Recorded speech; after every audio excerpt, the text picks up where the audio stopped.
आज हम स्टार्ट करेंगे चैप्टर नंबर 3 जिसका नाम है मोशन एंड फोर्स। तो जैसे कि आपको इसके नाम से ही पता चल रहा है, हम बेसिकली इस चैप्टर के अंदर दो चीज़ों के बारे में स्टडी करेंगे। सबसे पहले हम मोशन के बारे में स्टडी करेंगे कि हमारे इर्द गिर्द जो डिफरेंट चीज़ें मोशन की हालत में पाई जाती हैं उनके अंदर क्या क्या प्रॉपर्टीज़ पाई जाती हैं, या फिर उनसे रिलेटेड जो ऑब्जेक्ट्स हैं या इसके डिस्प्लेसमेंट है, वेलोसिटी है, एक्सेलरेशन है, उनके बारे में हम पढ़ेंगे। इसके अलावा हम लॉज ऑफ मोशन और इक्वेशंस ऑफ मोशन जो है उनको भी डिस्कस करेंगे। और दूसरी चीज़ जो हमने इस चैप्टर के अंदर पढ़नी है वो है फोर्स, यानी कि हम ये देखेंगे कि फोर्स क्या होती है, डिफरेंट फोर्सेस के बारे में भी हम पढ़ेंगे और फोर्स का मोशन के साथ क्या रिलेशन होता है ये भी हम इस चैप्टर के अंदर देखेंगे। तो सबसे पहले हम ये देखते हैं कि हम मोशन के बारे में स्टडी क्यों करते हैं। मोशन जो है ये एक ऐसी चीज़ है जो कि हमारे इर्द गिर्द मुख्तलिफ ऑब्जेक्ट्स के अंदर पाई जाती है। जितनी भी हमारे इर्द गिर्द चीज़ें पाई जाती हैं वो सारी की सारी लगातार मोशन की हालत में पाई जाती हैं। जैसे अगर हम अपने इर्द गिर्द देखें तो हमें फ़ैन मोशन की हालत में नज़र आएगा, डिफरेंट कार्स हैं, एरोप्लेन्स हैं, बाइक्स हैं। इसके अलावा अगर हम छोटे लेवल की बात करें तो सब माइक्रोस्कोपिक लेवल के अंदर इलेक्ट्रॉन्स जो हैं वो न्यूक्लियस के गिर्द मोशन की हालत में पाए जाते हैं। अगर हम बड़े लेवल की बात करें तो चाँद जो है वो ज़मीन के गिर्द मूव करती है और ज़मीन जो है ये सूरज के गिर्द। तो इसका मतलब है कि हमारे इर्द गिर्द जितनी भी चीज़ें पाई जाती हैं वो सारी की सारी जो हैं वो लगातार मोशन की हालत में पाई जाती हैं। तो चूँकि हर एक चीज़ मोशन की हालत में है तो हमें उनकी स्टडी करना जो है वो ज़रूरी होता है ताकि हम पता लगा सकें कि इनके अंदर जो डिफरेंट प्रॉपर्टीज़ हैं मोशन की वो क्या क्या पाई जाती हैं। तो सबसे पहले जो है वो हम इस चैप्टर को स्टार्ट करने से पहले इसके इंट्रोडक्शन के अंदर दो चीज़ों के बारे में स्टडी करेंगे। Number 1 what is rest and number 2 what is motion. तो रेस्ट और मोशन जो है इन दोनों के बारे में जो है वो हमें पता होना चाहिए। अगर हम रेस्ट और मोशन की प्रॉपर डेफिनेशन करना चाहें तो वो क्या होगी। अगर कोई बॉडी अपनी सराउंडिंग के लिहाज से या अपने इर्द गिर्द के लिहाज से अपनी पोजीशन को चेंज ना करे तो उसको हम कहते हैं कि वो रेस्ट की हालत में है। इसको हम डिफाइन कर सकते हैं कि if a body does not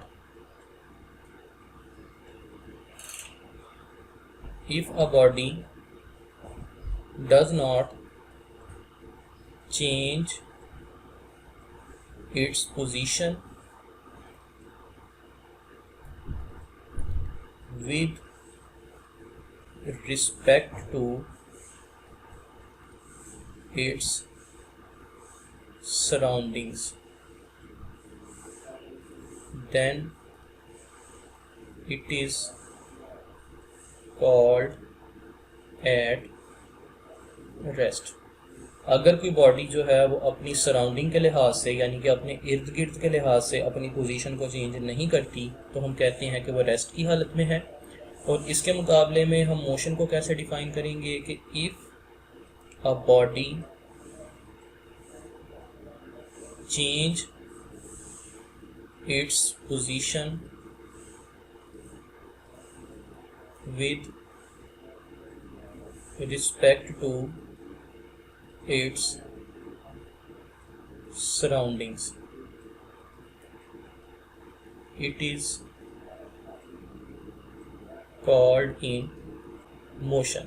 तो ये आपके पास जो है वो रेस्ट की और मोशन की एक प्रॉपर डेफिनेशन मौजूद है और आप देख सकते हैं कि इन दोनों डेफिनेशंस के अंदर आपको सराउंडिंग्स का वर्ड नज़र आ रहा है। इसका मतलब है कि अगर हमने पता लगाना हो कि क्या कोई बॉडी रेस्ट की हालत में है या मोशन की हालत में है तो उसके लिए ये पता लगाना बहुत ज़रूरी है कि वो अपने सराउंडिंग यानी कि अपने माहौल के लिहाज से या अपने इर्द गिर्द के लिहाज से किस हालत में पाई जाती है। अगर तो वो अपने इर्द गिर्द के लिहाज से अपनी पोजीशन को चेंज नहीं कर रही तो इसका मतलब है कि वो रेस्ट की हालत में है, और अगर वो अपने इर्द गिर्द के लिहाज से अपनी पोजीशन को चेंज कर रही है तो इसका मतलब है कि वो मोशन की हालत में है। इसके लिए जो है वो हम एक एग्जांपल इस्तेमाल कर सकते हैं। जैसे फ़र्ज़ करें कि हमारे पास कोई भी एक बस है जिसके अंदर कोई पैसेंजर बैठ के जा रहे हैं। अब अगर एक आदमी एक साइड पे सड़क पे खड़ा होके उस मोशन की हालत में बस को देखेगा तो क्या होगा कि वो बस जो है वो उस आदमी के लिहाज से मोशन की हालत में है। और बस के अंदर जो पैसेंजर बैठे हुए हैं वो भी उस आदमी के लिहाज से मोशन की हालत में है, क्योंकि वो भी बस के साथ ही मूव कर रहे हैं।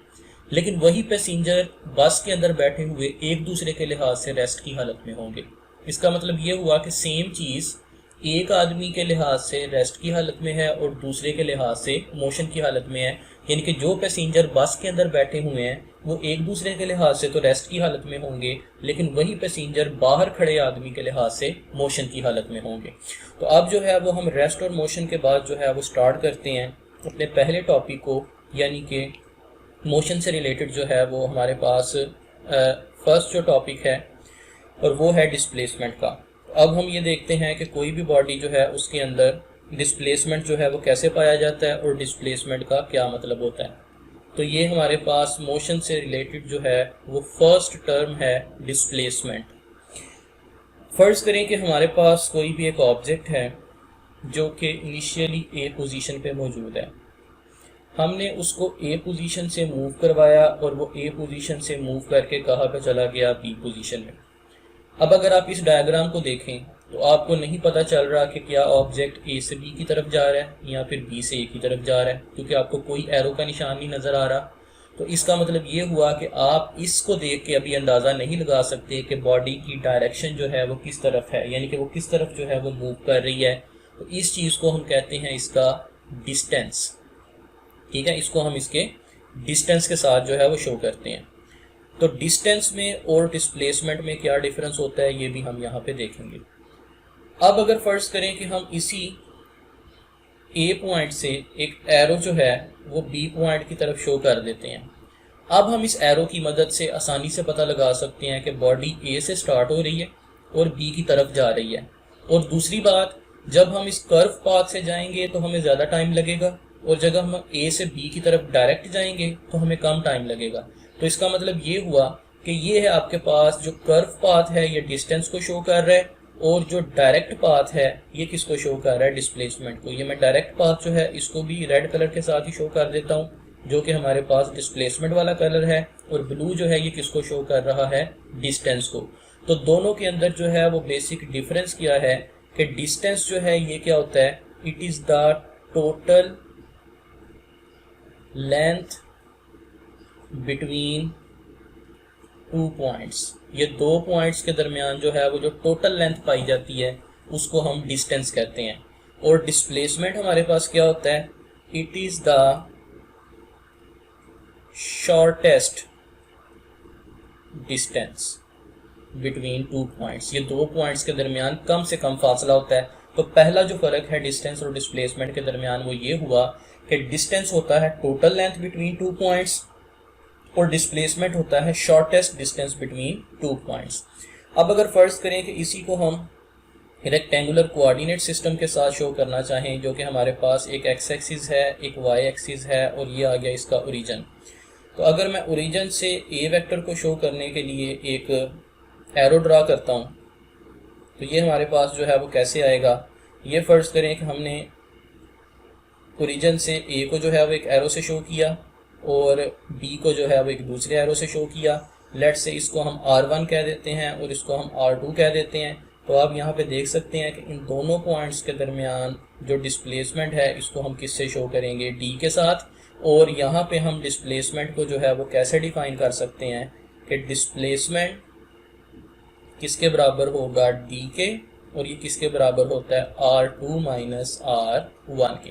यानी कि अगर हम फाइनल पॉइंट में से इनिशियल पॉइंट को माइनस कर दें तो वो हमारे पास क्या आ जाएगा, डिस्प्लेसमेंट आ जाएगा।